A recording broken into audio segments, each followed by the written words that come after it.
नमो नमः।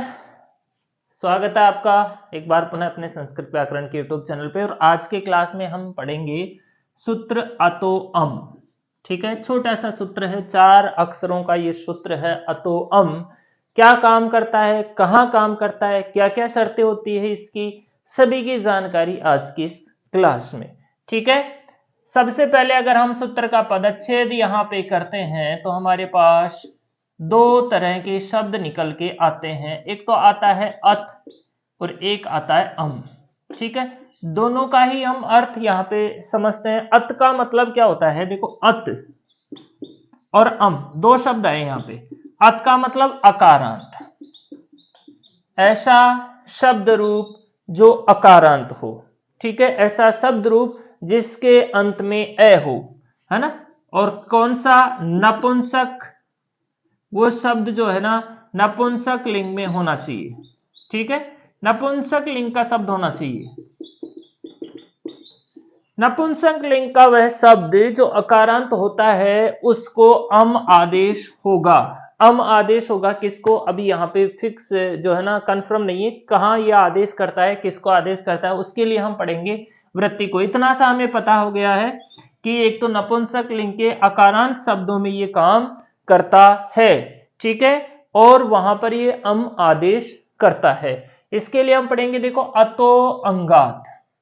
सबसे पहले हमारा यहाँ पे शब्द लिखा हुआ है अतो अंगात। ठीक है, अकारांत शब्दों, है ना, अकारांत शब्दों, ठीक है, के यहां पे क्लीबात। क्लीबात का मतलब क्या होता है, क्लीबात, क्लीबात का मतलब भी नपुंसक लिंग ही होता है। क्लीबात का मतलब नपुंसक लिंग। ठीक है, अकारांत शब्दों के क्लीबात, इसको बाद में लिखेंगे। यहां पे लिखा हुआ है शु और यहां पे लिखा हुआ है अम। ठीक है, अकारांत शब्दों के सु और अम को कौन सा आदेश होता है, अम आदेश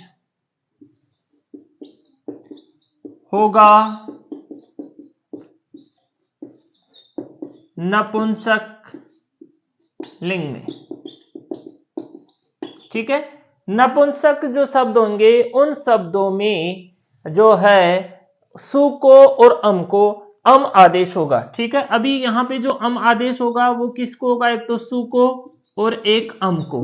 ठीक है, अगर हम इस सूत्र की बात करते हैं यहाँ पे तो देखो, एक तो प्रथमा के एक वचन में सु आता है, द्वितीय के एक वचन में अम आता है और संबोधन के एक वचन में भी सु आता है।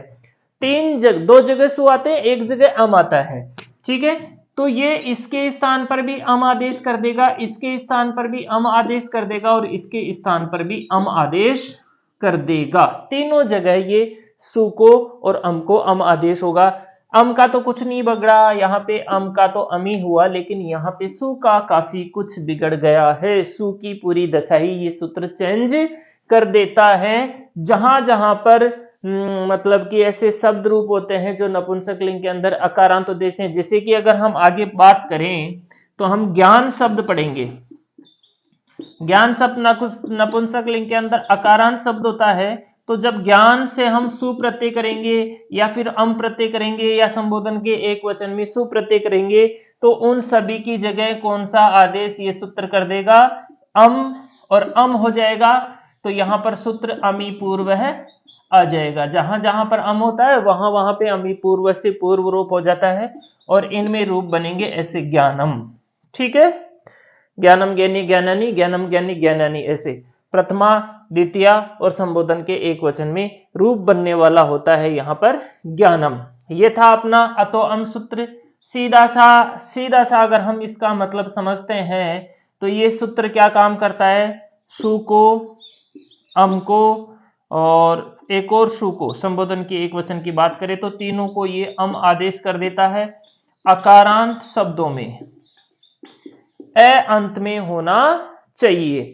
ठीक है, ये सूत्र अपना अतो अम।